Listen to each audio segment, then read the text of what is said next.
Hello friends, welcome to my channel. ఈరోజు video వచ్చేసి వినాయక చవితి రోజు మేము చేసుకునే స్పెషల్ పాయసం మీతో షేర్ చేస్తున్నాను. సేమియా పాయసం స్పెషల్ ఏముంది అనుకుంటున్నారా? ఇదైతే మేము గోధుమ పిండితో ప్రిపేర్ చేస్తామండి. ప్రాసెస్ ఏంటి అంటే, ఒక 1/2 kg గోధుమ పిండిని ఈ విధంగా సేమియాలుగా ప్రిపేర్ చేసుకోవాలి. పిండితో ఎలా అయ్యాయి అనుకుంటున్నారా? ఈ ప్రాసెస్ అంతా కూడా నేను మీకు నెక్స్ట్ వీడియోలో అప్లోడ్ చేస్తాను. ఒక బౌల్ తీసుకొని 2 స్పూన్ల నెయ్యి వేసుకొని బాదం అండ్ కాజుని ఇలా గోల్డెన్ కలర్ వచ్చేంత వరకు కూడా ఫ్రై చేసుకొని పక్కన పెట్టుకోవాలి. అదే బౌల్లో 1/2 లీటర్ వాటర్ తీసుకొని వాటర్ అంతా కూడా మరిగినాక మనం ముందుగా ప్రిపేర్ చేసుకున్న సేమ్యాలన్నింటినీ వేసుకొని కలుపుకోవాలి. ఈ సేమ్యా పాయసం అయితే మా మంతనిలో చాలా ఫేమస్ అండి. ఖచ్చితంగా వినాయక చవితి నాడు ప్రతి ఒక్కరు ఇంట్లో ఈ స్వీట్ అయితే ప్రిపేర్ చేసుకుంటారు. అంత ఫేమస్ అన్నమాట. టేస్ట్ కూడా చాలా బాగుంటుందండి. మీరు కూడా ఒకసారి ట్రై చేయండి. ఈ పిండి అంతా కూడా బాయిల్డ్ కావాలి. అలా అయ్యాక 2 స్పూన్ల నెయ్యిని యాడ్ చేసుకోవాలి. పిండి మొత్తం ఉడికిన తర్వాతనే పాలని యాడ్ చేసుకోవాలండి.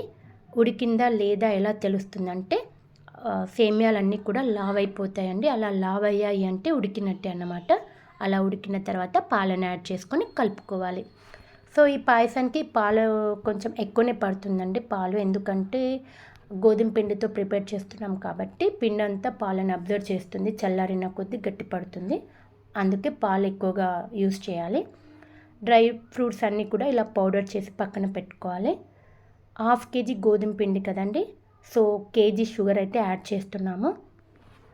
సో సరే, మీకు స్వీట్ ఎక్కువ అనిపిస్తే ఒక 1/2 గ్లాస్ అయితే తీయొచ్చు. నేనైతే కేజీ యూస్ చేస్తున్నాను షుగర్ వేసుకున్నాక ఇలా మొత్తం అంతా కలుపుకొని పాలలా మరిగిన తర్వాత మనం ముందుగా ప్రిపేర్ చేసి పెట్టుకున్న డ్రై ఫ్రూట్స్ పౌడర్ని అంతా కూడా వేసుకొని బాగా కలుపుకోవాలి. చూడండి, కలర్ అంతా కూడా చేంజ్ అయిపోయింది. సో పాయసం అయితే రెడీ అయిపోయిందండి. లాస్ట్కి మనం యాలకులు అండ్ జాజికాయ పౌడర్ అయితే వేసుకోవాలి. ఎందుకంటే దీంతోనే స్మెల్ బాగుంటుంది అండ్ టేస్ట్ కూడా బాగుంటుంది అన్నమాట. ఇక ఈ పాయసం తిన్నామంటే ఖచ్చితంగా నిద్ర వస్తుందండి. అంతేనండి, ఈ పౌడర్ వేసాక 2-3 మినిట్స్ ఉంచేసుకొని స్టవ్ ఆఫ్ చేసుకుంటే టేస్టీ సేవాల పాయసం రెడీ అయిపోతుంది అన్నమాట.